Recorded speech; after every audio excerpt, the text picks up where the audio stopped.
The snowpack over your head splits in two right in front of your eyes and starts tumbling down in the frozen slope to its resting place far, far below. Anything in its way is crushed under the immense mass of snow and debris. You're witnessing an avalanche, one of the most dangerous natural disasters. But what if I tell you about another kind of avalanche, no less blood-chilling than the mountain one? And the most bizarre thing about it is that it occurs underwater. Underwater avalanches are powerful and disastrous natural phenomena, often much more dangerous than land ones. They have the potential to wreak havoc on the entire planet, leading to catastrophic consequences. The most alarming thing? They occur all the time under the surface of the ocean, impossible to see, predict, and extremely difficult to measure. Such avalanches can get 100 times larger than land ones, and they pose a great risk to the world's communications, capable of leaving the entire planet without the internet. But we'll talk about it a bit later. First, let's go 60,000 years back into the past. We're near the northwest coast of Africa, ready to witness the colossal scale and devastating impact of a ginormous underwater avalanche.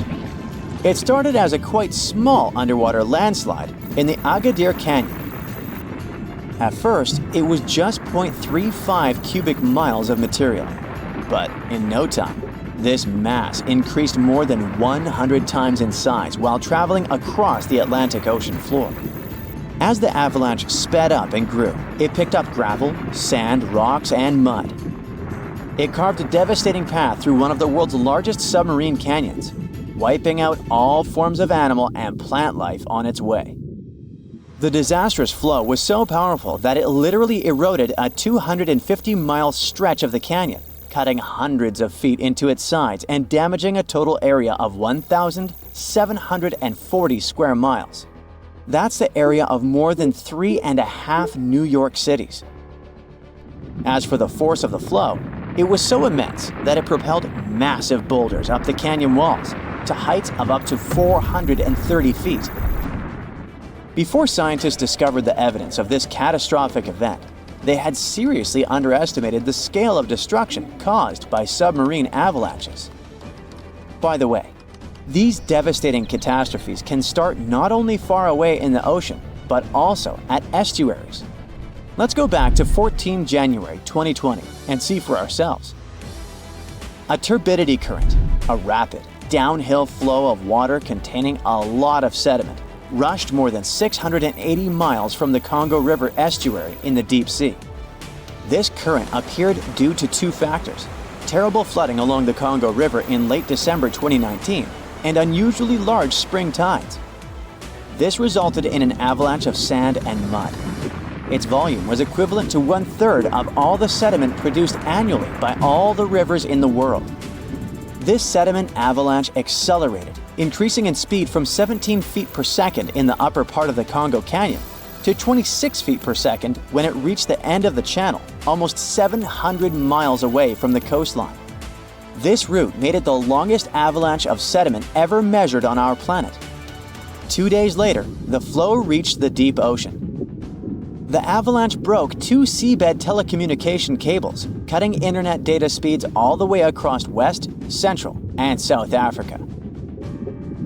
Now, before this disaster, scientists considered that measuring powerful deep-sea avalanches was impractical. But the sediment flow in the Congo Canyon could be monitored directly, finally allowing researchers to assess how major river floods connected to the deep sea. They also concluded that how often underwater avalanches occurred depended on where the observer was. Seafloor canyons that are close to river mouths can experience several tiny avalanches per year. Other systems, far from river discharges like the Agadir Canyon, can only have one monster of an avalanche every 10,000 years or so. You're likely wondering, what can trigger an avalanche under the surface of the ocean? Well, earthquakes, typhoons, high tides, river floods, and even volcanic eruptions. And due to our changing climate, such events become more and more frequent and intense. At the same time, these triggers don't mean that an avalanche is bound to happen, nor do they relate to the scale of the event. See for yourself. In 1755, a powerful earthquake hit the coast of Portugal, wiping out large parts of Lisbon. Tens of thousands of people lost their lives during that disaster, but it only triggered a tiny underwater avalanche. And in 1929, a large earthquake off the coast of Newfoundland, Canada, triggered the largest underwater avalanche ever recorded. The flow traveled at a speed of 42 miles per hour, carrying boulders, sand, and mud. It snapped 11 seabed cables on its journey downhill. The avalanche was so powerful, it produced a tsunami that claimed the lives of 28 people along the coastline.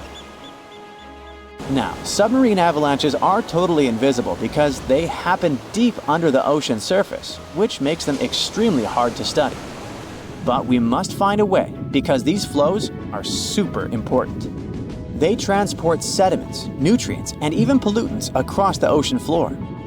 So, a research team from Liverpool decided to unravel this mystery. Over the last 40 years, they've collected more than 300 samples from the ocean floor. Combined with seismic and bathymetric data, which is a fancy word for ocean mapping, they managed to reconstruct a massive submarine avalanche. It was the first time an underwater avalanche of this size was mapped out. An even cooler thing, the event itself started off pretty modestly, but it quickly evolved into a colossal avalanche that grew to more than 650 feet tall. To put that into perspective, imagine a skyscraper-sized avalanche zooming from Liverpool to London, cutting a trench 100 feet deep and 9 miles wide. Then it spread out over an area bigger than the UK, covering it with several feet of sand and mud. That's like burying a whole country. These findings are actually a big deal because they show that even a small underwater landslide can turn into something massive and super destructive. But that's not the worst. Think about undersea internet cables, which are essential for global communication. There are more than 550 active seafloor cables around the world. Their combined length is a whopping 870,000 miles. That's enough to wrap around our planet 35 times. When a submarine avalanche breaks seafloor cables, the effects are usually super expensive and devastating. For example, in 2006, an earthquake in Taiwan triggered underwater avalanches that cut loads of seafloor cables connecting Southeast Asia with the rest of the world. The largest internet operator in China had a 90% loss of traffic to the USA at the peak of the event. As for Taiwan itself, it experienced between 74 to 100% loss in traffic to neighboring islands. So now you probably get why we need to learn more about this natural phenomenon. Luckily, researchers at Tulane University have found a way to study it in 3D.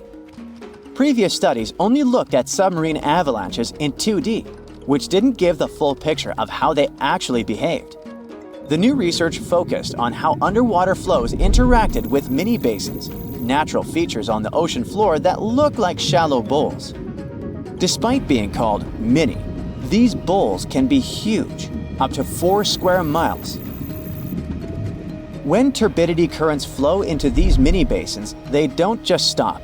No, they hit the far side and curl back around like water eddies in a stream. These swirling flows move the sediment around before it settles on the ocean floor. The size of the mini basin and the speed of the flow can change how the current behaves. If the basin is big and the current is slow, it starts to fill up with sediment. But if you crank up the flow speed or shrink the basin, the current starts to overflow, spilling over the basin. To study all this, the researchers created a mini version of a mini basin in a pool and used different speeds of flow to simulate turbidity currents. They even made their own sediment mixtures to see how different sizes of particles would behave. In the end, they managed to mimic real-life ocean conditions, but on a smaller, manageable scale. Pretty cool, huh? So if you see a rainbow, that means you're in for some good luck. But if you see a deep-sea fish, this means that something tragic is about to happen. Let's have a look at ancient lores and what they might mean IRL. In August 2020, people started out their day just like any other in California. It was sunny, so they decided to soak in the sun at the beach. They were snorkeling and kayaking when one of them spotted something out of the ordinary – a doomsday fish. The creature was 12 feet long. It's known as an oarfish, and only about 20 of them have washed up in California since 1901. Oarfishes live in obscure parts of the ocean, but why are they linked to doomsday?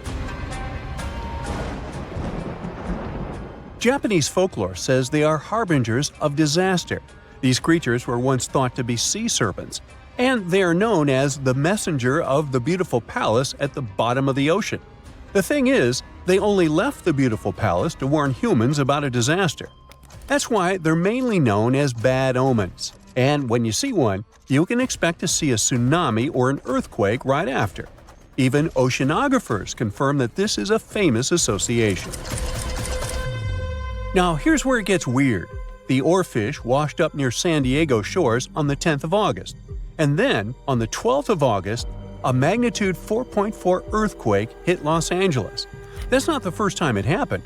In 2011, in Japan, about 20 oarfishes were found stranded on the beaches and coastlines of Tehuco. Right after that, a magnitude 9 earthquake and tsunami hit the city. Something similar happened in the Philippines. On February 8, 2017, an oarfish was seen. 2 days later, a magnitude 6.7 earthquake struck the city and its nearby provinces. Sure, there is no way to prove both events are connected. The Seismological Society of America is adamant in saying that this is pure superstition. A recent study analyzed the coincidences and concluded that this association is statistically untrue. Can we say this happened literally out of the blue? Humans have historically noticed animals acting strange right before natural disasters. Earthquakes, floods, even tsunamis. It's like animals can sense something we can't. In fact, there's a lot of science to back it up. Studies show that animals can detect subtle environmental changes, like shifts in the Earth's electromagnetic field or infrasonic sounds, things humans wouldn't notice. This happens because most animals have a wider hearing range than humans and have extra sensitive senses that help them detect gases emitted from the Earth. This theory got famous after the tragic tsunami that destroyed several cities and villages in Indonesia back in 2004. Most man-made warning systems shut down and didn't serve their role of warning humans about the disaster. Sensors were out of action due to maintenance, while other coastal areas simply didn't have any tsunami warning systems. Terrible timing, I know. Still, minutes and hours before the 30-foot wave hit the city, some animals sensed the danger and fled. Eyewitnesses say that elephants ran for higher ground, while flamingos abandoned their low nesting areas and dogs refused to go outdoors. A local reported that he saw a herd of buffalo turning their ears toward the sea and then stampeded to the top of a hill. A lot of the people that survived the tsunami used animals as their warning systems. Now, this is not the first time humans have relied on animals to save their lives. The first official account of when it happened dates back to 373 BCE. I wasn't around then, but the Greek historian Euclides reports how the local population saw rats, weasels, and snakes running from the town before a massive earthquake hit. So what exactly is it that animals can sense that humans can't? To find that out, scientists put biologging tags on cows, sheep, and dogs living in Italy. For about half a year, they tracked the animals. During this time, official statistics recorded over 18,000 quakes in the region. The most shocking information was that animals began to change their behaviors up to 20 hours before an earthquake. Before an earthquake, something called positive holes happen. It's an electric charge that flows from the crust up to the surface of the Earth. They can change the air molecules above where they appear, and animals can pick up on them. There's also evidence that animals might sense changes in groundwater. Before earthquakes, the stress in fault lines can release radon gas, which could alter the chemistry of groundwater. Animals that rely on it might detect these changes and react. Birds are also super sensitive to shifts in the Earth's magnetic field, which can change just before a quake. Another research happened near Mount Etna. Located in Sicily, Italy, it's one of the most active volcanoes on the planet, In 2002, a massive eruption wiped out a ski lift, 2 hotels, and a series of shops located near Etna. So, over the past years, a group of researchers decided to track goats living next to Etna. Their big aha moment came in 2012, when the goats started to act erratically 6 hours before Etna started to spew lava. These researchers were able to retrospectively predict around 7 disasters over the course of 2 years, all thanks to these goats. Back in 2014, a group of scientists studying golden-winged warblers in Tennessee noticed something odd. The birds had taken a detour from their customary breeding grounds. These little birds flew 435 miles from the Cumberland Mountains, where they had just arrived after flying over 3,000 miles from South America. Right after the birds left, a series of more than 80 tornadoes struck the area, causing over $1 billion in damage. What these birds did is something scientists call an evacuation migration. They sensed the tornadoes coming from over 250 miles away. Infrasound is a big disaster giveaway. Storms and tornadoes make very strong infrasounds that can travel thousands of miles from the storm. Now, infrasounds are low-range frequencies, anything ranging below 20 Hz. With our normal set of human ears, we would never hear this. We have an average hearing that ranges from 20 Hz to 20,000 Hz. That means you can hear something like a very, very low bass note or as loud as the buzzing of a mosquito right next to your ear. An elephant's hearing range can reach below 20 Hz. This would make elephants expert at detecting disasters. Scientists also think that detecting infrasound is what helps birds dodge storms when they must cross the ocean. You see, the Pacific Ocean is known to not be at all passive. Although courageous humans venture to cross it, they're usually met with severe storms and conditions that their satellite instruments sometimes can't detect. Meanwhile, there's an ongoing project from France's National Museum of Natural History that is tracking more than 100 birds on their annual crossing over the Pacific. With the help of the International Space Station, they're trying to understand how these little creatures respond to natural hazards en route. But not everyone's convinced. Some scientists argue that while animals might be sensitive to environmental shifts, predicting disasters based on their behavior is too risky. The U.S. Geological Survey has pointed out that many reported cases of unusual animal behavior before disasters are anecdotal, meaning stories and reports, and large-scale studies have yet to prove a direct link. Although humans don't have these super capabilities of predicting disasters, we have some things that might help us. Notice this. The next time you're in a place where lightning is going to hit, your hair will give a sign. If it stands on end, this means that lightning is aimed toward your beautiful person and is about to hit you. So run, find shelter, get inside a house. That's the best you can do in a situation like this. It's 9:59 a.m. when a man is jolted awake in his bed by a powerful, mysterious force.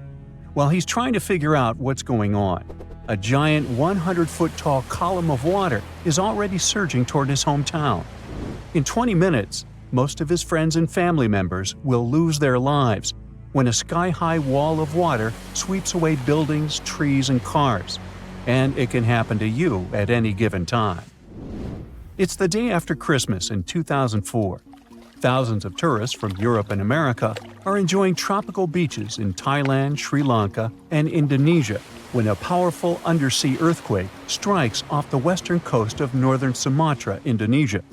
It's a 9.3 magnitude earthquake, the most powerful ever recorded in Asia. It triggers one of the largest tsunamis in history, the Boxing Day tsunami, which will take the lives of 230,000 people within a few hours.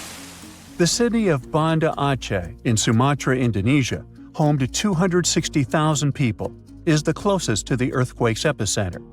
In less than half an hour after the quake, huge 10-story tall waves crash into the city. More than 60,000 people lose their lives immediately. The destruction is so severe that almost no one in its path survives. Next, the tsunami hits Thailand. The waves, rushing at a mind-boggling 500 miles per hour across the Indian Ocean, reach the shores of Phang Nang and Phuket about 90 minutes later.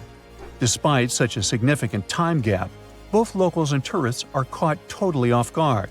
Many beachgoers even walk out onto the beach, curious about the strangely receding sea, only to be overtaken by a towering wall of water. Nearly 5,400 people, including 2,000 foreign tourists, won't survive that day in Thailand. An hour after Thailand, the tsunami hits southeastern India near Chennai. Debris-filled waves push miles inland, taking the lives of more than 10,000 people. Sri Lanka faces even worse devastation. The island will lose over 30,000 people, and hundreds of thousands will become homeless.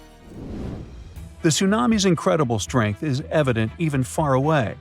8 hours later, it claims its last victims in South Africa, 5,000 miles from the quake's epicenter. There, rogue waves catch swimmers off guard. Researchers from NOAA's Center for Tsunami Research explain that the destruction was due to the sheer power of the earthquake. It originated from a megathrust fault. That's where heavy ocean plates dive beneath lighter continental plates. These faults are the largest in the world and lie underwater. The 2004 earthquake ruptured a 900-mile stretch of the Indian and Australian plates, 31 miles beneath the seafloor. Plus, instead of one quick jolt, the quake lasted for 10 minutes and released an unimaginable amount of energy. During the shaking, massive sections of the seafloor moved upwards by 130 feet. That's a lot. Such a sudden movement set colossal waves rippling across the ocean. Imagine it like dropping a massive pebble into the water. The thing is, tsunami waves aren't like those surfing waves you may imagine. No, they look like a fast-moving whitewater river that floods everything in its way. If you get caught in those raging waters, it's almost impossible to survive. If the powerful currents don't pull you under, floating debris will. That's the reason why, during earthquakes, there are usually many injuries and fewer lives lost. With tsunamis, it's the opposite. There's way fewer injuries than fatalities because it's too hard to survive. Catastrophic tsunamis, like the one in 2004, are rare. That's why India and Sri Lanka had no record of such disasters. This lack of experience, combined with the absence of warning systems, made the consequences of the disaster even more tragic. People didn't feel the earthquake because they were far from the epicenter. And with no natural warning signs, no official alerts, and no history of tsunamis, the waves that hit crowded coastlines had devastating effects. By the way, the Pacific Ocean, the largest ocean on Earth, is where most earthquakes and tsunamis occur. Locally damaging tsunamis strike somewhere in this ocean about once every 1 to 2 years. 76% of the recorded fatal tsunamis happened in the Pacific. And 99% of tsunami casualties are caused by local or regional tsunamis, which occur more often and hit quickly. But then a question arises: could a tsunami as devastating as the Boxing Day one happen again? Unfortunately, the answer isn't very straightforward. A warning system has indeed been established in the Indian Ocean. Its goal is to alert coastal nations of potential tsunamis. But human behavior is still a critical challenge. This became clear during a real-life test in 2012. That's when many residents of Banda Aceh, Indonesia, simply ignored evacuation towers after a tsunami warning. People never seem to learn, huh? The Indian Ocean Warning Network uses undersea pressure sensors placed near tectonic plate fault lines. These sensors detect any changes and transmit data to surface buoys, which then send it via satellite to control centers on land. Authorities analyze the information and decide whether to issue warnings and evacuate at-risk areas.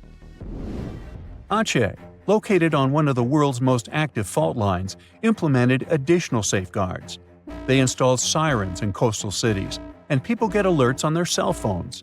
Plus, there are evacuation towers, reinforced concrete structures capable of holding 500 people. They are special safe zones. Authorities did test how well prepared people were. In 2009, 18 Indian Ocean countries participated in an evacuation drill, simulating a large earthquake. Thousands of coastal communities took part in this drill, and officials concluded that the exercise had been a success. Fast forward to the system's first real test in April 2012. An 8.6 magnitude undersea earthquake west of Aceh triggered tsunami warnings. And even though there were no significant waves, the whole situation revealed critical flaws. Many residents ignored evacuation towers, choosing instead to flee by car or motorbike. This led to citywide traffic jams, with people getting stranded in areas vulnerable to a potential tsunami. It was chaos. Some residents even went back to the beach to look for the signs of a tsunami, which is a life-threatening mistake. So apparently, there is still a lot of work to do when it comes to tsunami survival. But what you need to know by heart is the signs of an impending tsunami. First of all, it's severe ground shaking. Strong earthquakes near coastal areas can generate tsunamis. If you notice that water on the beach starts to recede at an alarming rate, exposing the ocean floor, reefs, and stranded fish, run. Then there might be unusual ocean sounds. Keep in mind that a loud roaring noise, resembling a train or jet engine, may accompany an approaching tsunami. If you notice any of these warning signs, do not wait for official evacuation orders. Leave low-lying coastal areas immediately and move to higher ground as fast as possible. If you're at home, make sure your family members know about the tsunami and follow official guidance. You should remember that locally generated tsunamis may strike within minutes. You have to act quickly. If it's a distant tsunami, you may have more time to evacuate. If you don't have an opportunity to move inland, hide in high reinforced concrete buildings. Avoid staying in small buildings or homes in low-lying areas. If you're on a boat, stay offshore. Tsunami activity isn't as dangerous in deep water, so avoid returning to port during a tsunami warning. If you're already in port, check with harbor authorities for guidance. If it's possible to move to deep water, do it in an orderly manner. It may be safer for small boat owners to leave their vessel and move to higher ground. And always, prioritize moving to higher ground over saving your belongings. If you live in a coastal area, you can take some measures to protect your property in advance. Since most tsunami waves are under 10 feet, you may consider elevating your house. It can reduce damage. You can also consult an engineer to assess and reinforce your home. And finally, don't forget to protect outbuildings too, and create fences that will allow animals to reach higher ground. Around 2,500 years ago, an earthquake completely changed the course of one of the largest and most famous rivers on the planet, the Ganges.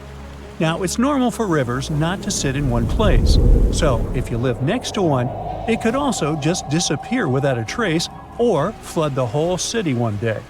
In the case of the Ganges River, a supermassive earthquake became the reason for this dramatic change.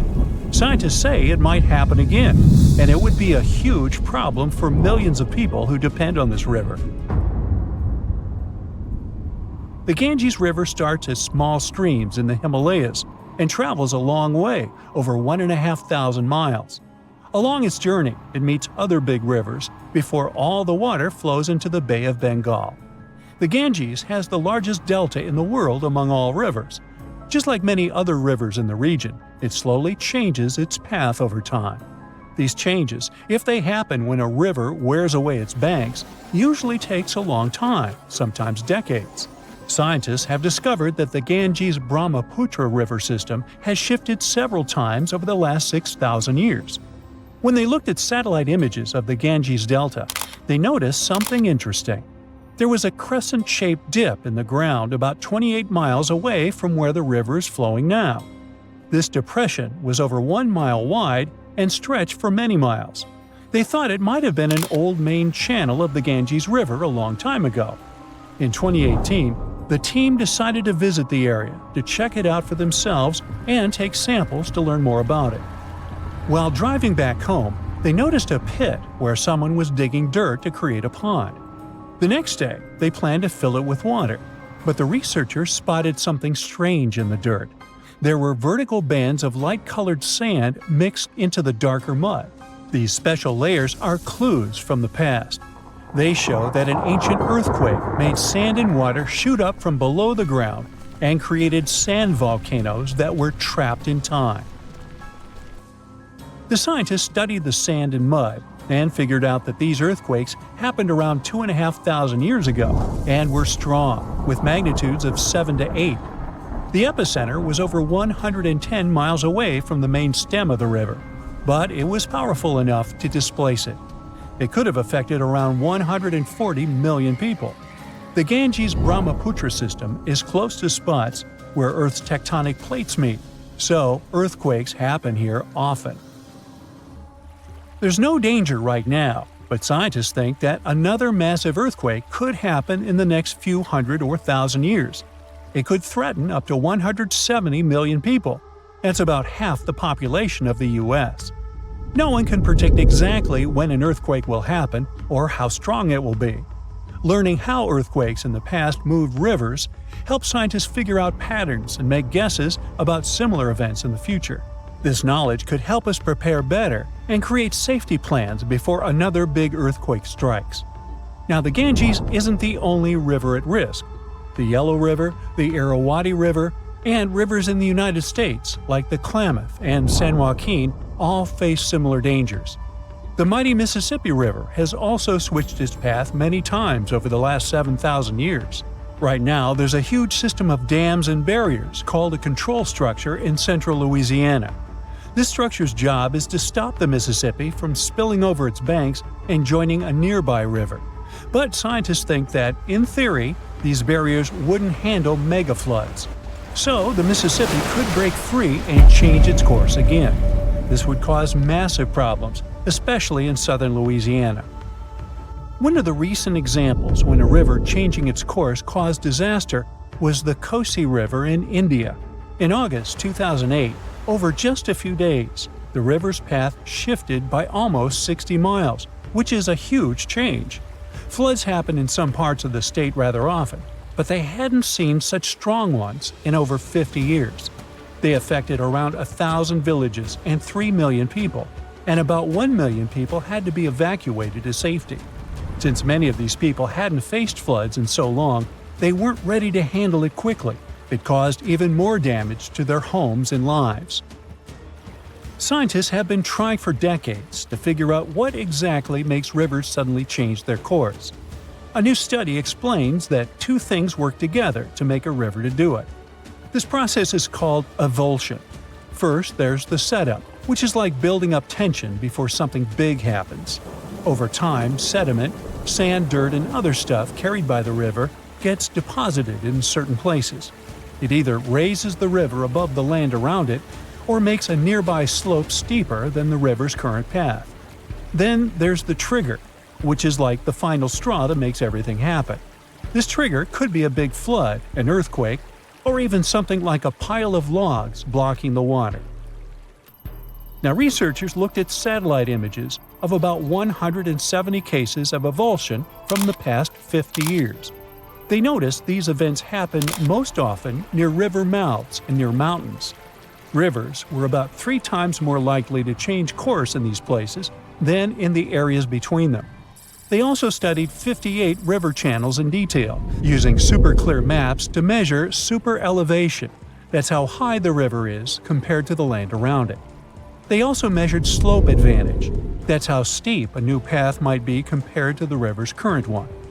They found that near mountains, rivers often pile up so much sediment that they become super elevated and spill over. But near river mouths, like in deltas, rivers need a steep slope advantage to break through the mud and form a new path. These two factors work together like a seesaw. If one is stronger, the other doesn't need to be as strong for an avulsion to happen. To figure out where a river might go if it changes course, the researchers created a smart computer algorithm. This tool uses maps to measure the terrain steepness and the river's flow to predict where the river might move. They tested it on 10 past avulsions, and it correctly guessed the path every single time. Scientists hope they could use these findings to protect people living near rivers from sudden floods. Rivers changing course played a big role in creating one of the first organized administration systems in the world. Scientists found clues for this in the territory of ancient Mesopotamia. This name means the land between two rivers, and it was between the rivers Tigris and the Euphrates. People living there relied on these rivers for water, food, and transportation. Scientists wanted to figure out how these sudden changes in these rivers affected ancient people. To do this, they used two kinds of maps. The archaeological maps show how ancient cities grew over time, including what types of buildings people built. Certain buildings, like big palaces or city walls, could show when each city first had an organized administration. The second kind of map showed where the Tigris and Euphrates rivers flowed long ago. They often shifted, sometimes slowly, and sometimes very quickly and dramatically. Around the year 5000 BCE, Mesopotamia started to become drier and farming became harder. Farmers had to grow their crops near rivers, where they could use the natural floods to water their fields or dig little channels to bring river water to their plants. Because farming was so important, towns and cities grew near the rivers too, so people could stay close to their food.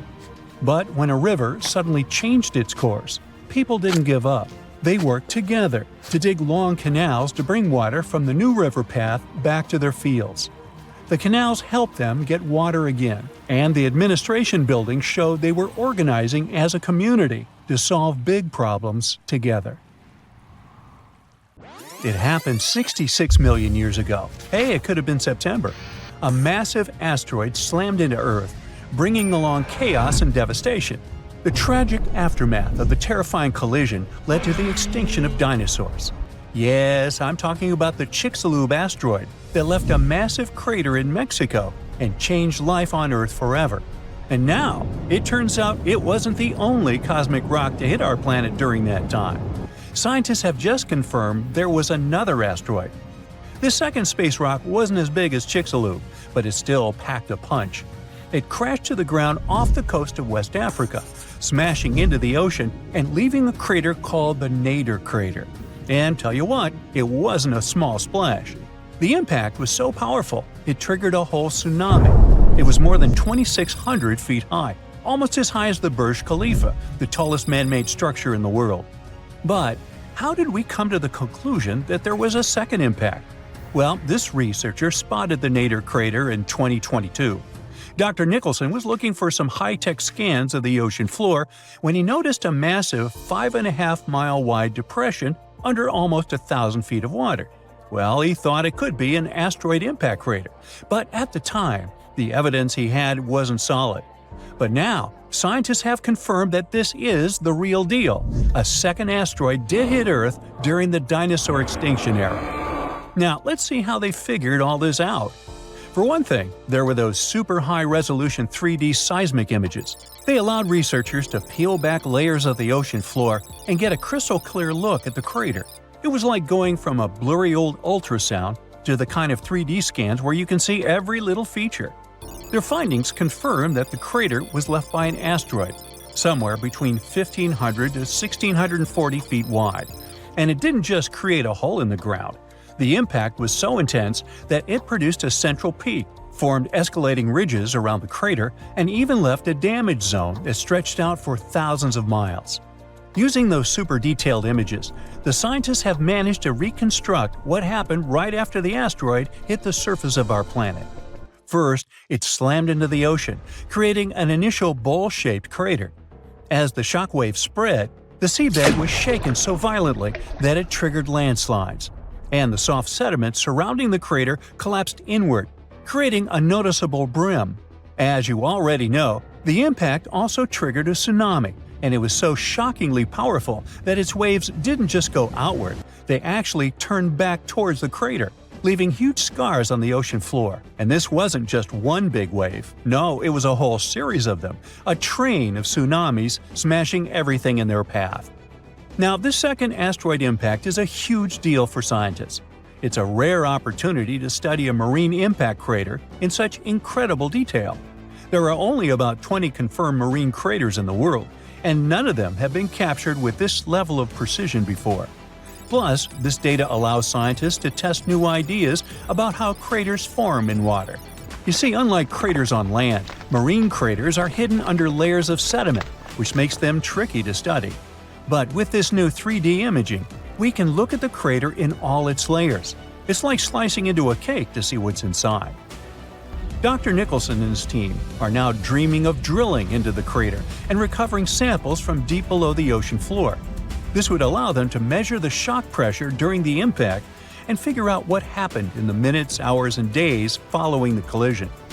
Of course, the Chicxulub asteroid is still the star of the show when it comes to the dinosaurs' extinction. This space traveler was giant, somewhere between 6 and 9 miles wide. It hit Earth at a devastating angle, sending vaporized rock and gas into the atmosphere. It caused an impact winter that lasted for 15 years because all that stuff blocked out the sun and plunged Earth into darkness. Now, probably the most intriguing thing is that some experts think the Nadir asteroid might have been a chunk that had broken off from Chicxulub before it hit Earth. It's still just a theory, but if true, it could mean that Earth got hit by a double whammy from space. Now, let's travel back in time to the year 1908 in Siberia. Look around. You see nothing but trees and rivers. And suddenly, a huge object, around 150 to 300 feet in diameter, dashes through the Earth's atmosphere. Is it a comet? An asteroid? Scientists aren't sure. What they do know for sure is that this intruder blew up in the sky over Tunguska, leading to one of the most powerful blasts in recorded history. It completely leveled the forest below, knocking out 80 million trees over an area of around 830 square miles. And that's an area larger than that of cities like Los Angeles or New York. The trees were literally flattened, and their trunks were stripped of branches. They were also arranged in a bizarre radial pattern around the epicenter. But what if this explosion had happened over a city? Every single building would have been destroyed, and countless lives would have been lost. Luckily, this disaster occurred in a super remote part of Siberia. The creepiest thing, though? When scientists finally reached the area years later, they found no impact crater. No wonder it led to even more mystery. The most logical explanation is that when the object went off in the sky, probably around 3 to 6 miles above the ground, it blew up before it could hit the ground, and still, it didn't stop the blast from leveling an entire forest. Fast forward to 2013 and another mind-blowing event, this time over a much more populated area, the city of Chelyabinsk. It was a regular February morning when an asteroid about 60 feet in diameter entered Earth's atmosphere, lighting up the sky. It was moving at a staggering speed of around 43,000 miles per hour. It blew up in midair, about 18 miles above the city. It was a horrific view, but luckily, the asteroid disintegrated high enough in the atmosphere without hitting the ground. If it had touched down, the city would have been in big trouble, because even though there was no direct impact, the explosion still created a shockwave that tore through the atmosphere, hitting the ground with enough force to shatter windows all over the place. The blast damaged around 7,200 buildings, but fortunately, there were no direct fatalities. Still, it was a major wake-up call. This wasn't just some far-off cosmic event like Tunguska. This asteroid exploded over a modern populated area, and the damage was very real. The good news? Scientists are getting better at spotting such objects before they get too close.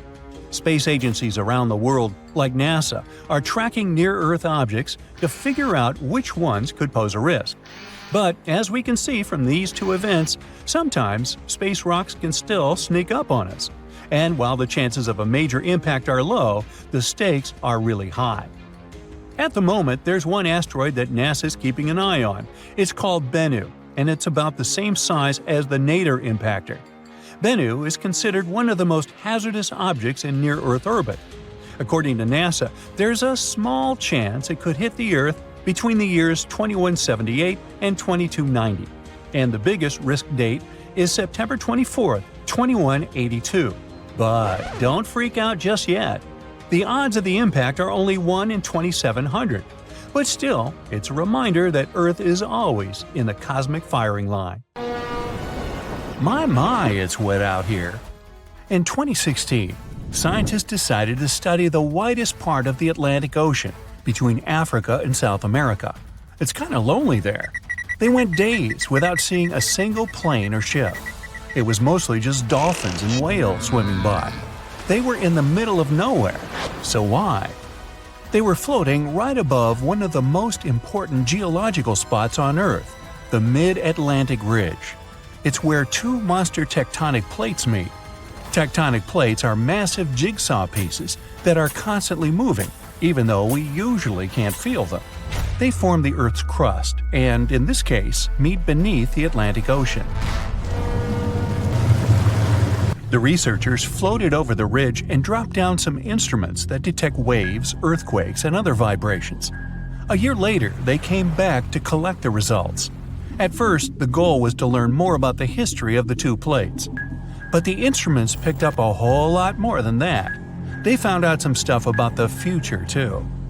Way down at the bottom, there's a layer of extremely hot liquid rock that's constantly rising up, pushing on the tectonic plates and causing them to move apart from each other. That means that the Atlantic Ocean is expanding about 2 inches every year, pushing Europe and Africa away from the Americas. At the same time, its bigger neighbor, the Pacific Ocean, is shrinking. It's the biggest ocean, right now, with a huge area that's around 30% of the Earth's surface. Its average depth is 13,000 feet and is home to the famous Mariana Trench, the deepest spot in any ocean. And yeah, it's now shrinking by around 1/5 of a square mile per year.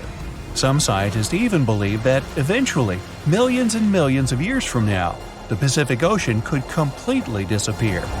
This ocean is where we think most earthquakes happen, plus it's where a lot of the world's volcanoes are. All that causes lots of shaking. Plates move around and old parts of the Earth's crust get destroyed. The ocean floor can't grow fast enough to replace it. This means some big changes are coming in the future. A couple of inches isn't exactly a big deal, but after a few 100 million years, there'll probably be a new supercontinent on Earth. Australia is slowly heading north, and it could eventually collide with Korea, Japan, and eastern China. Africa is moving too. In 50 million years, it'll be pushing right up against the southern parts of Europe.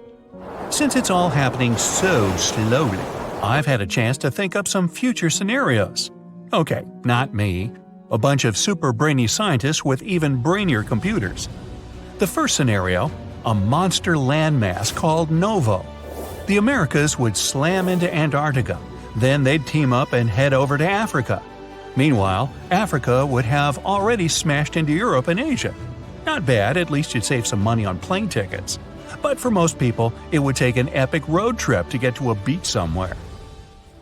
The second scenario is Ultima. I feel like these all sound like car names. Anyway, in this scenario, the Atlantic stops getting wider. Actually, it's the opposite. It starts closing in on itself. This new super cool continent would be surrounded by the Pacific Ocean. Scenario 3. Orica. Both the Atlantic and Pacific Oceans eventually shrink down until they either disappear or end up like tiny little lakes. All the life in these two oceans is gone. Instead, some new ocean starts forming to replace them. And the new supercontinent? It has Australia in the corner, with the Americans and East Asia each on the opposite side of a small puddle that used to be the Pacific. The rest of the planet is one big unexplored super ocean inhabited by… who knows? I won't be around then. Number 4. Amasia. There's that car thing again. This one predicts Africa, Australia, and all the continents except Antarctica start moving north. Sorry, Antarctica, even planet Earth keeps forgetting about you. Better luck next time. Well, way off in the future, it might be possible to take a big old road trip across every continent, or drive across the African-South American border, or even get to Australia without having to take the longest flight of your life. But we've got a while to wait. What should I do for the next 250 million years? Binge watch some Brightside? Tectonic plates move at different speeds, some slower, some slightly faster. Your hair and fingernails actually grow at roughly the same speed as these beasts move. Imagine if everyone lived on one of those supercontinents. Animals would finally be able to cross continents and meet species they've never seen before. Leopards, rhinos, lions, elephants. Imagine if they got curious enough to set out on a journey out of their habitat. A lion might meet a polar bear. Kangaroos could finally leave the land down under, and birds that migrate to warmer places would have to totally reorganize their travel schedules. Who knows what the climate would be like? Playing around with the continental jigsaw puzzle isn't exactly a new thing. Our world didn't always look like this. 300 million years ago, our planet didn't have 7 continents. It had only one, a supercontinent called Pangaea. Pangaea was surrounded by only one ocean. Over time, it slowly started falling apart. At one point, South America, Antarctica, Australia, and Africa were one unit, and North America and Eurasia were another. Over time, these continents also splintered off, each heading in its own direction.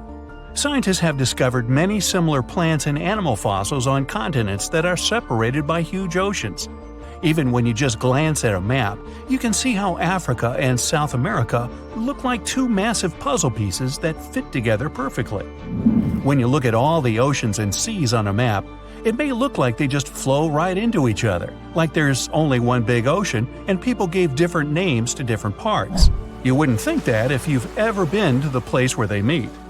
The Atlantic and Pacific have a strict border that looks like an invisible wall separating two completely different worlds. You can clearly see different colors and waters, and they don't mix. Of course, there's no wall or any actual physical border, but not all water's the same. The Pacific and Atlantic have different densities, amounts of salt, temperatures, and a whole bunch of differences. The borders that separate two bodies of water are called ocean clines. The line you see dividing the Atlantic and Pacific Ocean is mostly caused by different salt levels.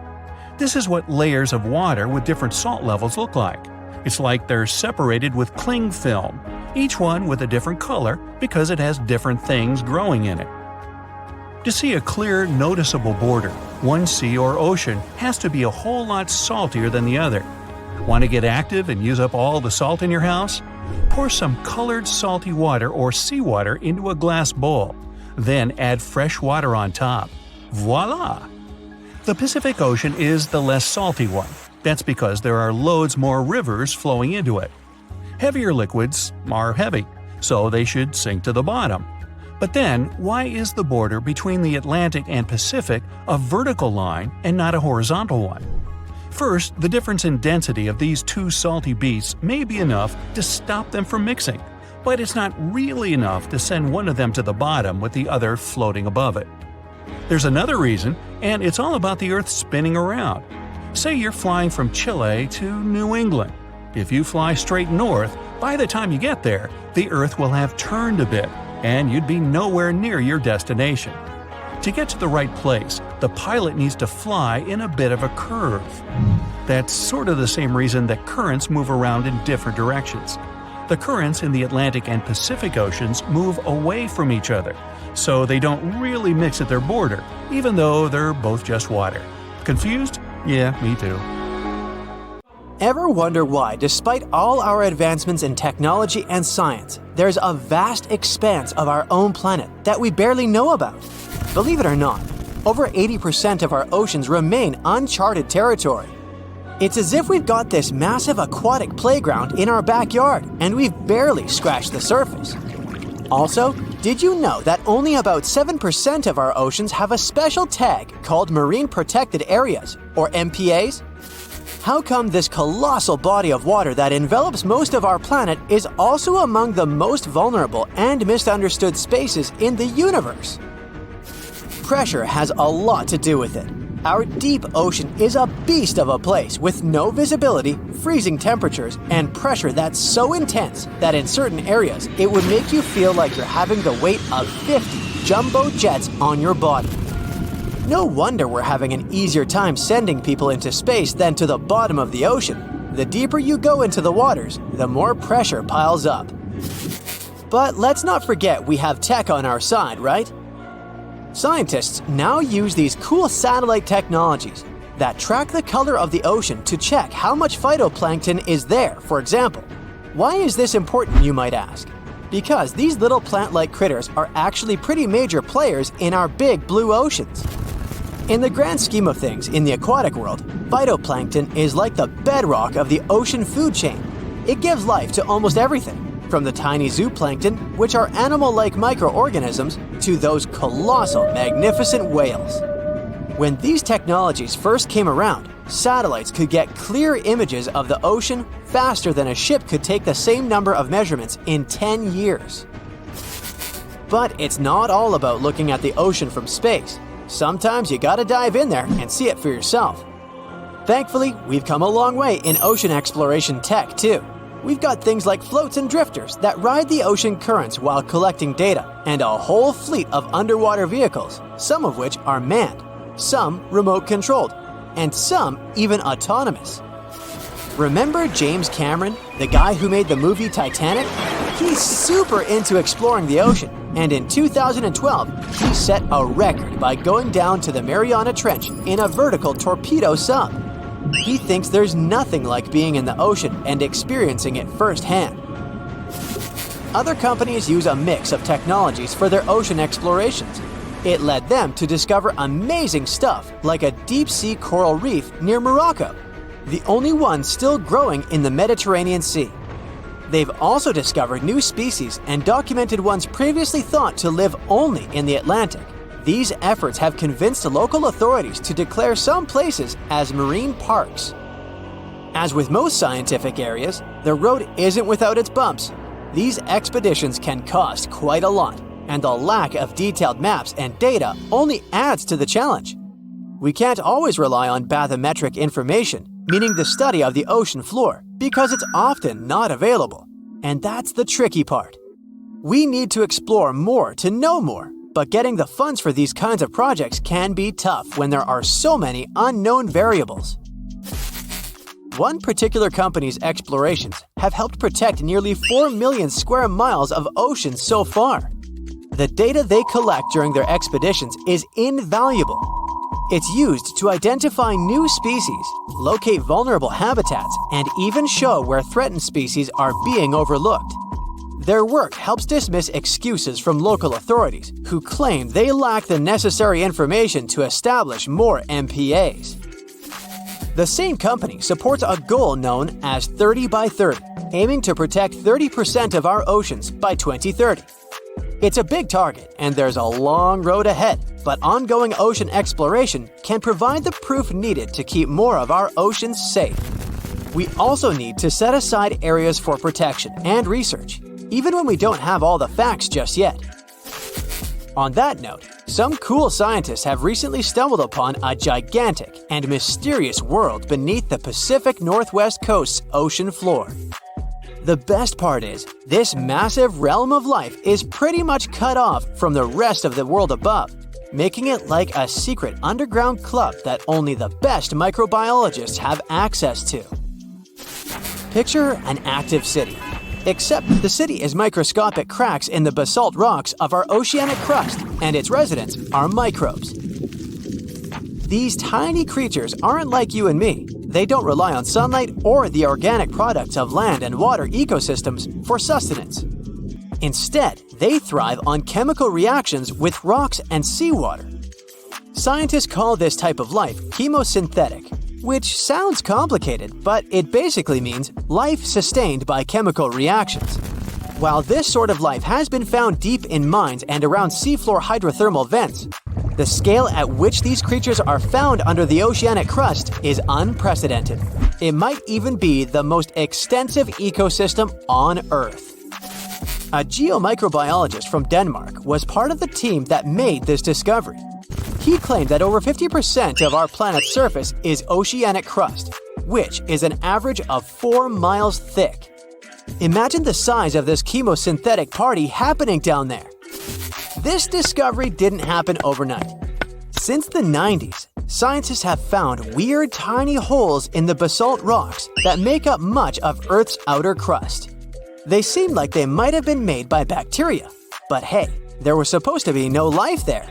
I mean, imagine trying to survive in a place that's hot, deep, dark, dense, and mostly devoid of the organic compounds we need for life. Yet, here they are. In the following years, more pieces of the puzzle fell into place. Scientists found that the oceanic crusts had different conditions at the centers and edges. At the centers, rocks are jam-packed with energy-rich compounds that support these tiny life forms. But by the time they reach the edges, these chemicals are all gone. fast forward to now, and it's time to put the puzzle together. A microbial ecologist from the University of North Carolina worked on this research and says we now have solid evidence of microbial life in the cracks and crevices of deep ocean basalt. The next question scientists asked was, how far does this life extend? Researchers collected samples of crust from a plate roughly 120 miles off of Washington's coast, drilling deep beneath the ocean's surface. What they found down there was remarkable. The life down there runs on a unique fuel, hydrogen. Yep, in the absence of sunlight, hydrogen provides the energy for all their biological processes. These microbes use hydrogen to transform carbon dioxide into organic matter. This matter and other byproducts, like methane, then fuel other organisms, creating a network of life. Of course, the life down there isn't as complex as the one we know up here. Scientists doubt there will be any multicellular life under the ocean because it's too hot and energy poor. But hey, who knows? This universe under our oceans still has a lot to reveal. This whole thing is significant for many reasons. First, it confirms that life can exist in places without oxygen, which changes our perspective on where we can find life. This makes us wonder if life could exist under similar conditions on other planets, where surface conditions might be too harsh. The implications on Earth are also profound. If a large portion of life exists in the oceanic crust, then our understanding of life on our own planet could be completely changed. This exciting discovery stretches our understanding of life and prompts us to keep exploring the mysterious depths of our oceans, pushing the limits of our understanding. NASA is also in on the whole deep sea exploration project. Why? Shouldn't they be preoccupied with outer space? Because they're hoping to find hints about what the oceans on other planets might look like. NASA specialists are really hopeful that by unearthing underwater secrets, we can solve some of the big questions about space. Plus, they're testing some nifty equipment for future journeys across our solar system. Okay, let's try something together. Open any world map you have available. It can be the one you find in your bookcase or even an online version. Take a look at the vast area covered by water. That's 71% of the Earth's surface. And all that is salt water from the world's oceans. There aren't any borders between the four oceans we've all come to know. But oceanographers and the world's countries did traditionally split these waters into four distinct regions: the Pacific, Atlantic, Indian, and Arctic Oceans. And here comes the big surprise. The scientific community has recently recognized the fifth body of water. It's called the Southern Ocean, and three of the four original oceans border it. It circumnavigates Antarctica and the lower portion of the globe and reaches Australia and the southern portions of Africa and South America. What makes this ocean so special? How did the scientific community eventually recognize it? And more importantly, what mysterious creatures does it hide? Let's find out. The Antarctic Ocean, or the Southern Ocean, was first mentioned back in 1937 in the second edition of the International Hydrographic Organization's Limits of Oceans and Seas. That's a mouthful. Back then, this organization considered that it was wrong to consider the Antarctic Ocean as its own distinct body of water. Why? Well, because at that time, an ocean was defined as water surrounded by land, and not water surrounding land. However, they reconsidered it in 2000 and voted to include this ocean in the official list. They also decided on the name Southern Ocean over the commonly used Antarctic Ocean. Finally, the organization concluded that the ocean should be considered as ending at the 60th parallel south latitude. But how old is this ocean? Well, many specialists believe it to have formed only 30 million years ago, which would make it the youngest of the world's oceans. It was created when Antarctica and South America moved away from each other during the early stages of our planet's development. This unique water current is a distinctive component of the Southern Ocean, as it helps keep the waters flowing around the icy continent. It's called the Antarctic Circumpolar Current, and it moves to the east with incredible speed. It's estimated that it moves an enormous amount of water per second. Some of the disputes regarding the Southern Ocean also have to do with this amazing current. Some specialists believe it separates the water of the Southern Ocean from the waters of the nearing Atlantic or Pacific. Only the rapid circulating water is considered the Southern Ocean.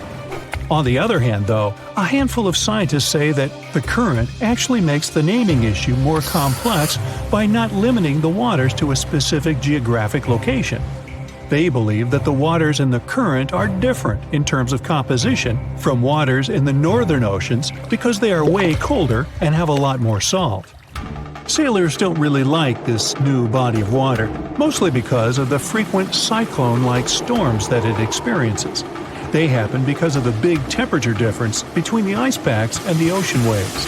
As a result, these storms are very difficult to surpass for any sailors that happen to encounter them. I mean, really, these are the strongest winds found anywhere on our planet. More so, the vessels going through this area must also be wary of the frequent icebergs that may pop up every now and then, and also of the low surface temperatures. Just to paint you a better picture, some of the icebergs found here can span over several hundred meters and can exist all year round, regardless of the season. The latitudes from 50 to 70 have even earned the nicknames of Furious 50s or the Shrieking 60s because of these intense year-round storms. Even the landscape is unique. They say the Southern Ocean has bluer glaciers, colder air, and more intimidating mountains than anywhere else in the world. Now, let's get to the mysterious creatures that call this place home, as thousands of species of wildlife live only here and nowhere else in the world. Let's start with the quirky sea pig, or one of the sea cucumbers as it's sometimes called. There are a lot of them in the waters off Antarctica. Why is it called that way, though? Because of its pink hue and round, bloated looks. On a closer look, it even appears to have a little tail and set of ears, just like a pig. They do help a lot with the quality of the waters here, filtering sand and sediment. Then there are the Hoff crabs that live on the floor of the Antarctic Sea. The Southern Ocean is a cold water environment, but crabs are more adapted to warmer waters. So, Hoff crabs gather around the warmth made by volcanic vents. They get the needed warmth and food here. You can find them in large piles, one on top of another, literally filling the space at the vent openings. Now, wonder how they got their unofficial name? Well, it's because of their apparent similarity to the actor David Hasselhoff, whose impressive chest reminded explorers of the crab. Okay. Ever seen a fish that's completely transparent? You'd have to get to these waters down in the south, but they do exist, and they are simply called the ice fish. You can basically see inside them, being completely clear and all. That's because of their see-through skin and because they don't have any red blood cells. Their special power is that they can use antifreeze to prevent their bodies from going solid in the cold waters of the Southern Ocean. Instead of the standard thicker blood, the red one with hemoglobin, ice fish have thinner blood that moves around more easily throughout their bodies, hence giving them the much-needed nutrients and oxygen.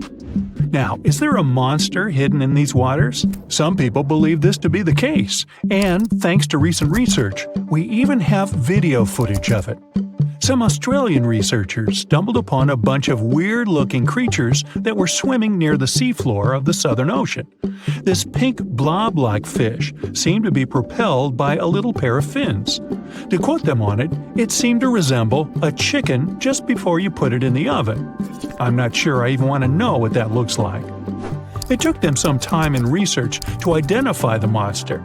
It's a shy species of sea cucumber, known more by its creative nickname, the headless chicken monster. We've known this creature has existed since the late 1800s, but we've barely ever seen it. And we've only ever captured it on tape once before when it was spotted in the Gulf of Mexico, which is quite far from the waters off the coast of East Antarctica. There's so much we don't know about this creature, like how many of them exist in our waters and how they live, eat, and reproduce. Ever heard of the emperor penguin? It's not a penguin species that just happens to have a crown on its head, if that's what you're thinking. But they are one of those penguins that inhabit this specific location and are also the largest species of their kind altogether.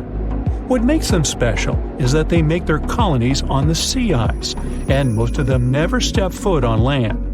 More so, penguin dads lose almost half their weight while incubating the eggs. They're also fascinating swimmers, able to dive deeper and longer than any other bird, up to 700 feet. Not to mention they can stay submerged for up to 18 minutes at a time as they gather food. We have yet to uncover all the secrets of the mysterious Southern Ocean, but it's clear that it's home to some unique and fragile marine ecosystems. Recognizing it as a new ocean could be one way to focus the public attention on it and help its conservation. For years, scientists have been struggling to explain bizarre sounds, some repeating, some heard only once, that come from the dark depths of the ocean. From bewildering hums to worrying bloops, the water transmits outlandish acoustic phenomena. One of these mysterious noises got named the upsweep. For the first time, this long train of sounds was registered in 1991 in the Pacific Ocean. One of the most unusual things about this signal is that it keeps changing, as if trying to confuse researchers even more. Like some unearthly howl, it varies from high to low frequencies and then back again, and you can hear it better in the spring and fall than in the winter and summer. Why the upsweep? It's simple. The sound travels from the bottom of the ocean towards its surface, as if sweeping up. Scientists do have a theory explaining this phenomenon: the activity of undersea volcanoes. Hot lava pouring into ice-cold ocean water could theoretically create such noises, but there's no proof found yet. Plus, the sound has been declining since 1991, even though it can still be detected. The bloop is the name given to an ultra-low frequency and incredibly powerful underwater sound that was recorded in 1997 by the U.S. National Oceanic and Atmospheric Administration. The bloop continued for approximately 1 minute. Having started from a low rumble, it gradually rose in frequency. It also kinda mimicked the noise created by marine animals, but its volume was so great that no living creature known to science could have made it. When the bloop occurred, underwater microphones managed to record it from a distance of 3,000 miles away. Rumor has it that the noise might have something to do with the fictional half-octopus monster Cthulhu, or some other colossal deep-water creature. But if you don't believe in monsters, science has another explanation: iceberg fracturing. The thing is that ice quakes recorded in the Scotia Sea resemble the mysterious bloop a bit too much for it to be a coincidence. The whistle resembles this annoying sound when a kettle of boiling water is telling you it's time to make a cup of tea. But even though it may not be as blood-curdling as some other bizarre ocean sounds, it doesn't make it any less mysterious. Plus, the whistle is very elusive. In 1997, only one underwater microphone was able to pick it up, and therefore, researchers didn't manage to pinpoint the source of the noise. The most likely cause of the sound is an eruption of one of the submarine volcanoes. Have you ever heard of Julia? No, not your neighbor. I'm talking about this otherworldly sound. Listen to it. It was recorded in 1999 by the U.S. National Oceanic and Atmospheric Administration. The source of the sound was most likely a large iceberg that ran aground somewhere in Antarctica. The sound was so loud that it was heard over a huge territory, and its duration was about 2 minutes and 43 seconds. Slow down. That's the name given to a sound recorded in 1997 in the equatorial Pacific Ocean.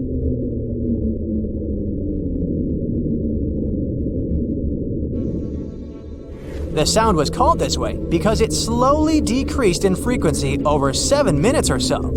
It's been picked out a few more times since it was recorded for the first time. The source of the sound isn't very mysterious. Most likely, it was produced by a massive iceberg that became grounded in Antarctica, or it was caused by moving ice. By that, I mean the friction produced by a large ice sheet moving over land. The loneliest whale sound is often called the 52 Hz whale because the animal that creates it calls at a unique for these creatures frequency. When you listen to this sound, it sounds like a low bass note. At the same time, it's much higher than the normal frequency of the whale call, which rings between 10 and 40 hertz. Interestingly, scientists have been listening to the world's loneliest whale for decades, but haven't managed to figure out its precise location. Nobody knows whether the mammal is male or female, what species it is, or if the animal is still alive. After all, for the last time, its call was recorded in 2004. Earth-shaking booming sounds have been reverberating off some parts of North Carolina for more than 150 years. Called Seneca guns, they're most often heard near the coast. The sounds are so powerful that they often rattle window panes and sometimes vibrate entire buildings. They can last from 1 to almost 10 seconds. Even though scientists haven't cracked this mystery yet, there are some theories. They range from earthquakes to severe distant storms and quarry blasts. But even though the ground trembles every time the phenomenon occurs, no seismic activity coincides with these events. So far, scientists have come to the conclusion that the mysterious sounds happen in the atmosphere, not on or under the surface of our planet. If this theory is true, bolides might be the answer. These extremely bright meteors often explode once they enter Earth's atmosphere. Or Seneca guns might be born in the ocean. Sometimes, when enormous waves collide far away from the shore, you can hear it, even if you're nowhere near the coast. Seneca guns are a type of skyquakes. You don't need to travel to a particular part of the world to hear one of those. Mysterious sonic booms ramble from the sky everywhere, from the US to India and Japan. Just like Seneca guns, this sound phenomenon occurs mostly near the coast or a big body of water. Rattling glassware and windows in the nearby houses, skyquakes could be connected with ultra-fast airplanes breaking the sound barrier. But people started hearing the first skyquakes in 1824. The theories trying to explain this phenomenon include sand dunes shifting, meteors entering the atmosphere, distant volcanoes erupting, Earth's crust cracking during earthquakes, and even gas bursting out of underground vents in the sea or lake bottom.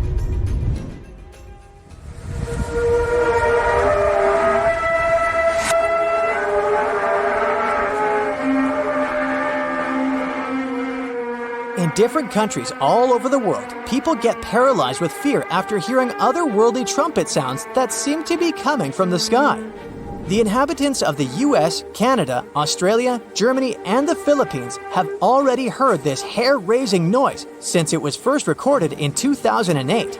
These sounds are sometimes called the sound of apocalypse. And although until recently, nobody could understand the origin of the sounds, NASA claims that there is nothing to be afraid of.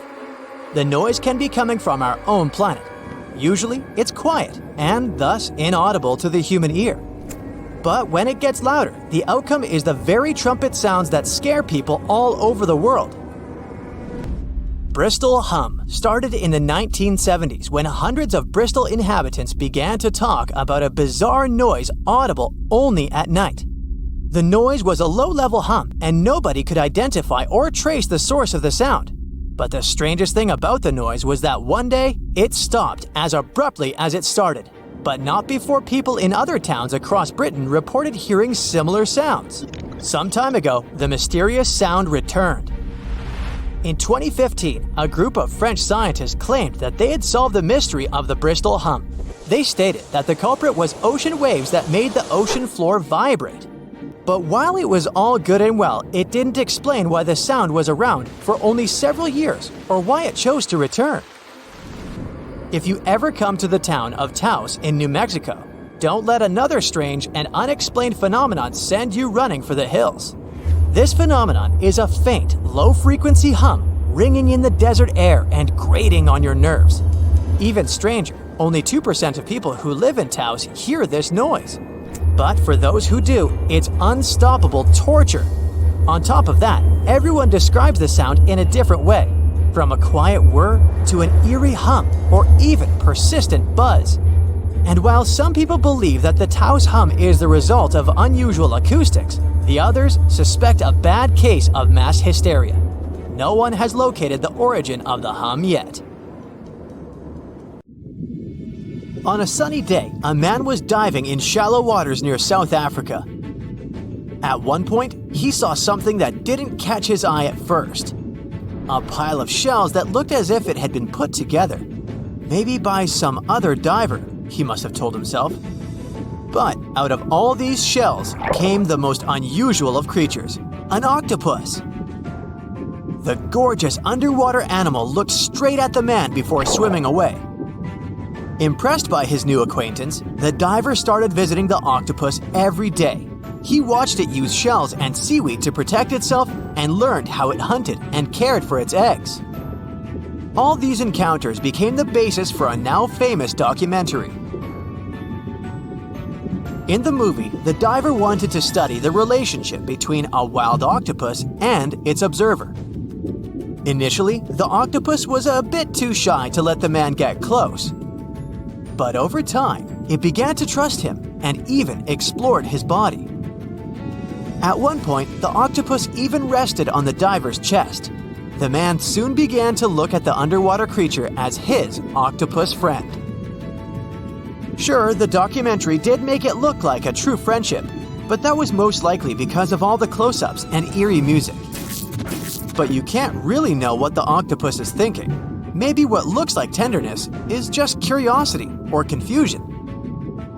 Maybe an apparent hug is really just a defense mechanism. Some people may love octopuses, but can they really be friends with a human? Until they learn to talk, I guess we'll never know. That doesn't make an octopus less of an interesting creature, though. Apart from those quirky sets of tentacles, obviously, octopuses have another characteristic that sets them apart from other sea creatures. A recent study that involved studying the footage of octopuses living underwater shows that they sometimes develop this unusual behavior. They seem to throw things at each other on purpose. It can be anything from dirt from the bottom of the sea to shells or rocks. Octopuses are known to be solitary creatures, so when something or someone, like an underwater camera person, gets too close to them, they might lash out. Just as we have yet to discover the limits of our galaxies and constellations, we know very little about the bottom of the sea.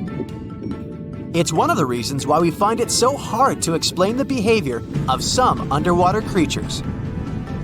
The truth is, we don't have good enough technology able to deal with harsh conditions and a limited amount of light underwater. You might have asked yourself at one point, what's the deepest part of the ocean? It's called the Mariana Trench.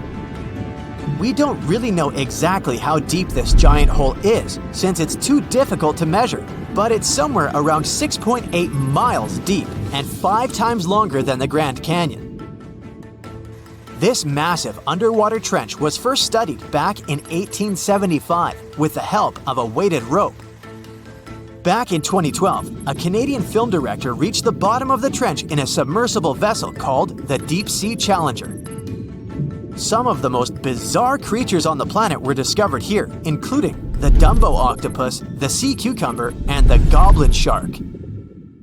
The Mariana Trench got its name from the nearby Mariana Islands, which were named Las Marianas in honor of Spanish Queen Mariana of Austria. The Mariana Trench might be the deepest part of the ocean that we know of. But one other mysterious phenomenon that's interesting for researchers is called phantom bottoms. In the late 1940s, when the sonar became standard equipment, ships and submarines noticed unexpected signals coming from the ocean. Those signals came from areas where no seafloor was supposed to exist. What's even more mysterious is that this fake seafloor appeared to move. One researcher at Scripps University found out that these phantom bottoms showing on maps were indeed alive. They were made out of a layer of jellyfish, shrimps, and other deep-sea creatures. The reason why they move is that they rise to the surface at night to feed. To top it all off, even the way these creatures move is kinda calculated.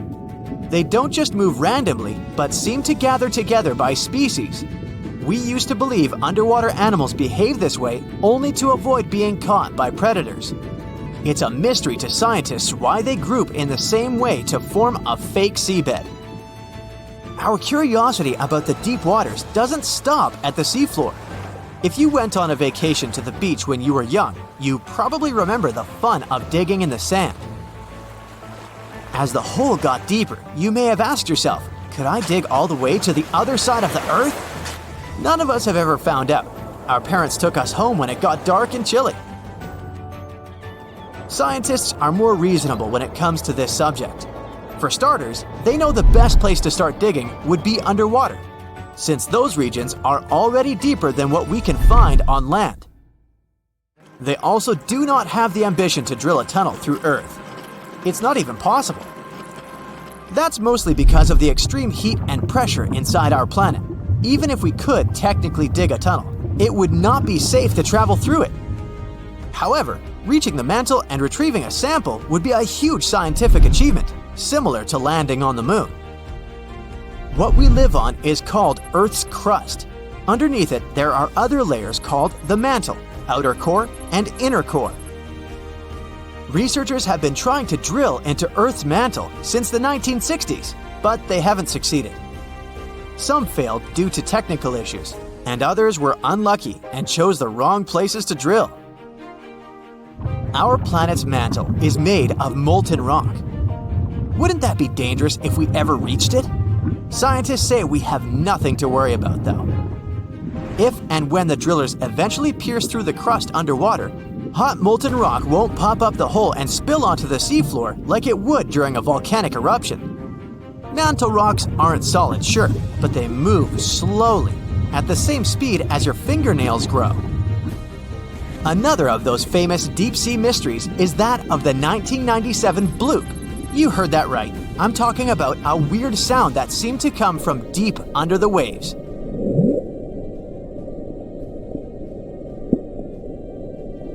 People heard it in the South Pacific. No one had ever recounted a sound like that before.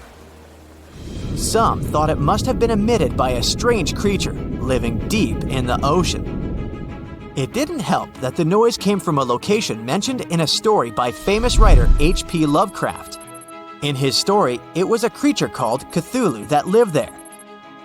In the novel, the author described it as a large, human-like monster with tentacles on its face and wings on its back. For many years, people tried to figure out where the noise came from. It wasn't until 2005 that they concluded it was from icebergs breaking off of glaciers. Some people still don't believe that this explanation truly makes sense and are searching for a different reason for the bloop. If creatures living outside of our planet ever decided to come to visit, you wouldn't expect them to go straight to the bottom of the sea, right? Well, some people claim there's a sort of spaceship on the ocean floor, discovered in 2011. It's basically an oval-shaped object located on the bottom of the Baltic Sea. In 2012, a team of divers explored the anomaly and found what appeared to be a staircase and other structures on its surface. This only added to the belief that the large object had been made by someone and wasn't just a natural phenomenon. Even more bizarre, close to the unidentified anomaly, the explorers' electrical equipment, like sonar instruments and satellite phones, started to malfunction. Some scientists believe it just to be a glacial deposit or some other natural formation, but they still don't know for sure what it is. In 1945, 5 TBF Avenger aircraft took flight for a routine training exercise around the Bermuda Triangle. In the middle of the exercise, the planes were struck by intense rain and heavy winds, despite the clear weather forecast. The pilots became extremely disoriented and radioed the base to report that their navigational equipment had stopped working. The last thing the base heard was, "When the first plane drops below 10 gallons, we'll all go down together," and then static. The 5 planes and their 14 crew members were never seen or heard from again. On his very first voyage to the New World in 1492, Christopher Columbus sailed through the Bermuda Triangle. Columbus reported that one night when he was on the deck of the ship, he noticed a giant light appear in the distance, unlike anything he had ever seen before. Columbus looked at his compass for direction, and it gave off erratic readings. You might have noticed that the Bermuda Triangle doesn't appear on any world map. This is because official institutions refuse to acknowledge that the area actually exists. A popular theory suggests that rogue waves are responsible for the many disappearances. Rogue waves are called extreme storm waves by scientists. They occur when different weather patterns take place at the same time and cause large unexpected waves. Witnesses say that the waves look like giant walls of water. These waves could explain why ships go down fast and without leaving any trace. The Bermuda Triangle is home to some pretty intense and unexpected weather. Storms build up quickly and unexpectedly, then disappear soon after. If you blink, you might miss it. This could explain why few distress signals are issued. Pilots and sailors never saw the weather coming.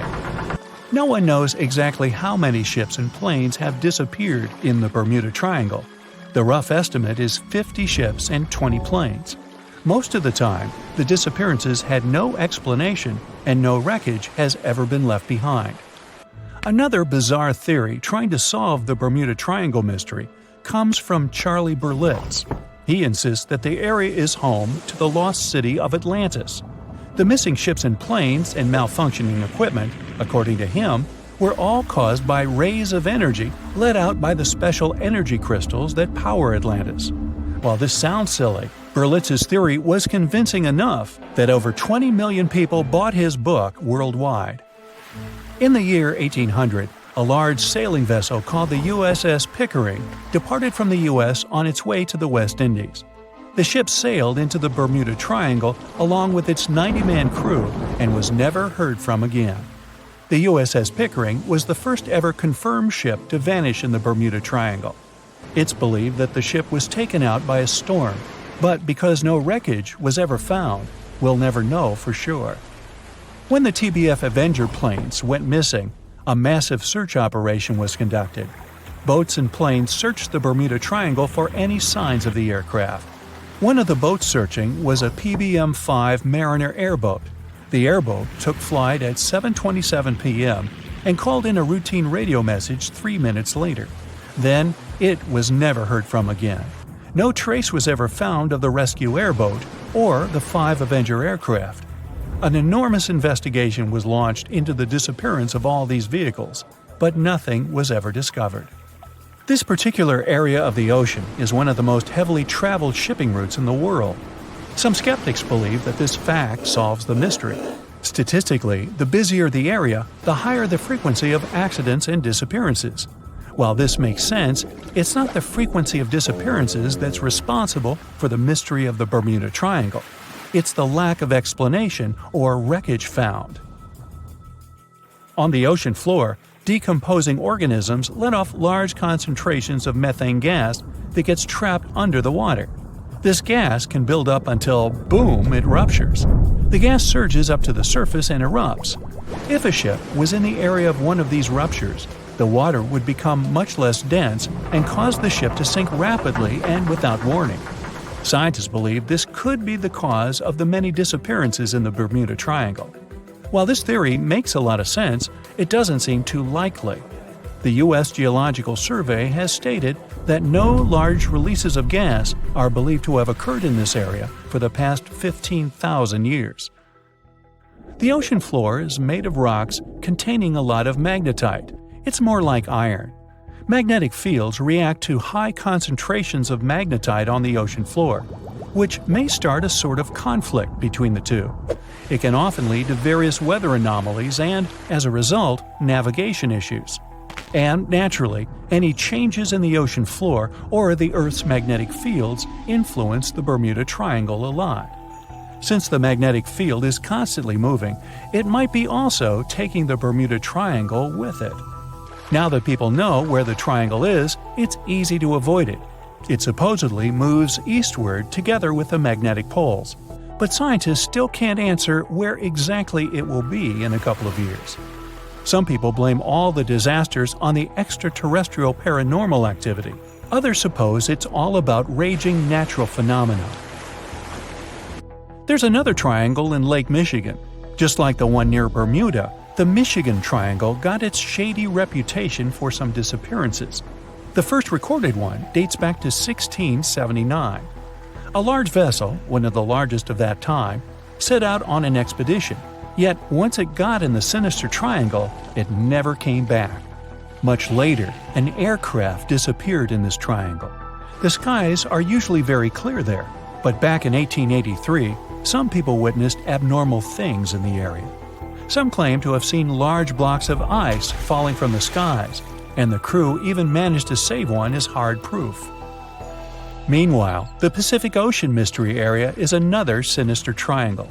Off the south coast of Japan, not far away from Tokyo, there's a sea where plenty of ships met their doom, disappearing without a trace in these waters. They call it the Devil's Triangle. Some scientists believe the cause of anomalies is the environmental changes.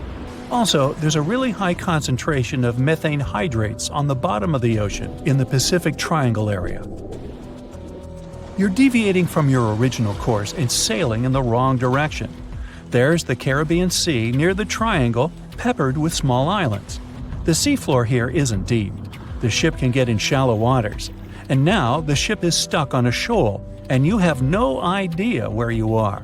If this were the 21st century, the ship's captain would be able to reach the shore using GPS and other modern navigation. But the most interesting thing is that the compass would work correctly this time, since the magnetic North Pole hasn't already coincided with the true one for a long time in the territory of the Bermuda Triangle. The agonic line is somewhere far away from here. There are no problems with navigation now, but for some reason, this is where ships disappear. In fact, not just here. Throughout the Atlantic Ocean, there are places where many more ships were gone. The Bermuda Triangle is not even in the top 10 of such places. One of the main reasons why many ships are lost here is that one of the most popular shipping routes in the Atlantic passes through the Bermuda Triangle. And the more ships in one place, the more shipwrecks. Simple probability. Then, it just starts getting weird. Other theories say that there's a space-time rift in this region.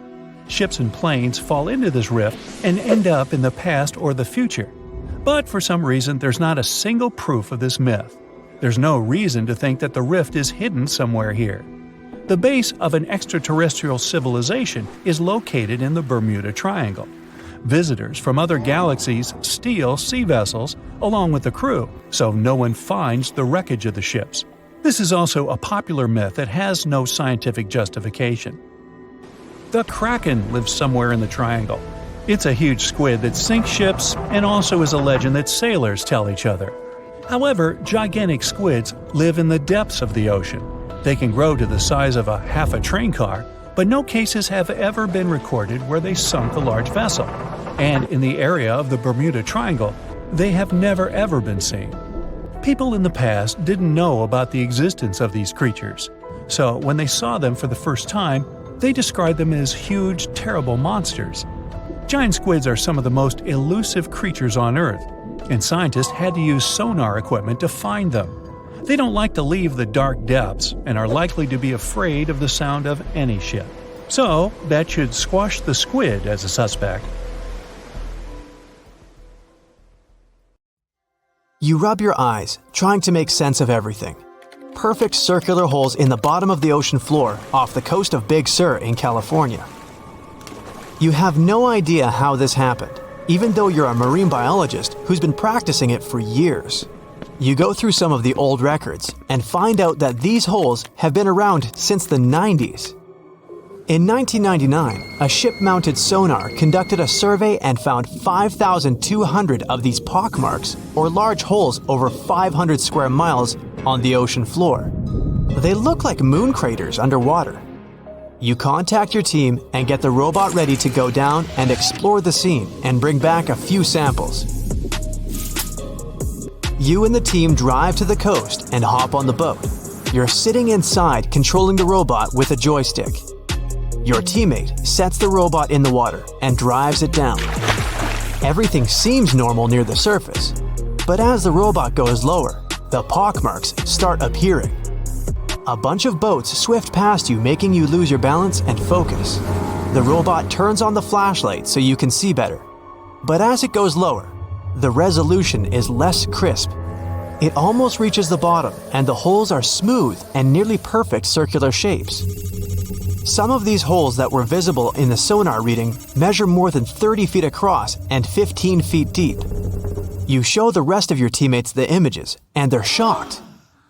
The robot continues swimming, but there appear to be more holes all around. Many of them are too small for the scanner to capture from above. These microdepressions are steep and have sort of tails going in a certain direction. It's possible that the currents underwater played a role in their shape. Everywhere the robot swims, there are new holes all around. After a couple of hours, the robot goes back to the boat with some samples. You take them back to the lab and study them. The robot clearly captures images of human trash, but the samples don't indicate anything alarming for now. Despite the fact that 1/3 of the pockets are filled with trash, there's still no explanation of how they were formed. It's late at night and the rest of your team heads back home. You're passing out in the lab, still trying to find some answers. You wake up the next day, and while cooking breakfast, you get this idea that maybe these holes are gases venting out, which could be harmful to marine life. You quickly get the robot and sail out to the ocean once more. This time, you didn't even think about calling your teammates. You place the robot in the water and get behind the screen to control it. The robot descends to the bottom of the ocean and does a survey. So far, the holes still seem to be covered with trash. But some of the holes have marine life dwelling inside, like fish and seaweed. After much scanning, it doesn't look like they're producing any bubbles, which means there aren't any gases venting out, but you're determined to find them. After a while, you reach one of those large pockmarks, and the robot starts scanning around. You find some bubbles coming from a source, but the robot can't reach it. It swims around trying to find a spot, but nothing. You bring the robot back to the lab and work on it. You attach some mechanical arms on it that can lift things and move them. You bring the robot back down to the same spot, but the bubbles aren't as frequent as before. You use the arms to move some of the trash and find out that the bubbles are being produced by a group of crabs chilling next to a pile of plastic. Bingo! The bad news is, you still don't have a clue why the microdepressions and pockmarks exist. As you try to control the robot to go back to the surface, an octopus wraps its tentacles around it, pulling the robot down. You struggle with the controls and push it to maximum power, but the suctions of the octopus are too strong to break off. It's a game of tug-of-war with the octopus and your robot. It takes the robot under a pile of trash, thinking it's lunch.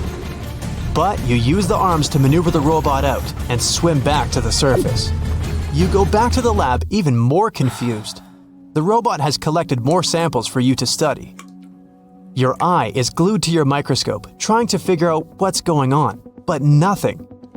You decide to do a carbon dating test to determine how old these holes are. After a while, you check out the results and are even more stunned than before. They show that the holes are around 400,000 years old, so it's likely that human trash wasn't the cause for all this. You pull many all-nighters trying to figure out the truth. You gather your team once more and hold a small press conference about this. You claim that this may be something we should be extremely worried about, but you still can't tell them more than what you know. With all the brain work put together, you find out that the large pockmarks haven't changed or been active for more than 50,000 years. The newer holes were most likely created by human trash settling in the bottom of the ocean floor. The marine life gathered some of this trash like plastics and discarded fishing gear and created homes for themselves. This is why around 4,500 of the holes are newer and have trash in them. But it still doesn't answer why the holes appeared in the first place. You're back to square one. The only way to see what's really going on is to clear up the trash from underwater and study them. The story makes headlines in the local community and catches the attention of a cleanup crew. You organize a trip to the ocean and begin the extraction of all the trash. Many cleanup boats arrive and everyone drops down a net to collect the trash. You send down the robot once more to make sure the nets are hitting the right spot. As most of the trash is being collected, many marine life animals scramble and try to find a way to escape. Everyone makes sure not to hurt them. After a couple of weeks, all the holes are cleared up from the trash. You do another sonar scan from the surface and can see the holes clearer than before. But you still don't have an answer for this. You do some more research trying to see if any other holes appeared around the world. On the other side of the country is a mysterious blue hole off of Florida's Gulf Coast. You catch the nearest flight to Florida and make an appointment with the scientist in charge of the expedition. Blue holes are underwater sinkholes that open below the seabed. Just like on the surface, the underwater world also has sinkholes. This one is called the Green Banana and is 150 feet below, and the hole is 435 feet deep. You dive with some special gear with the rest of the team to a barren ocean floor, and the hole is right there in front of you, looking like an oasis in the desert. You and the rest of the scientists are surprised by the diverse marine life dwelling within. Some sea turtles swim past you, and even sharks. These ones don't harm humans.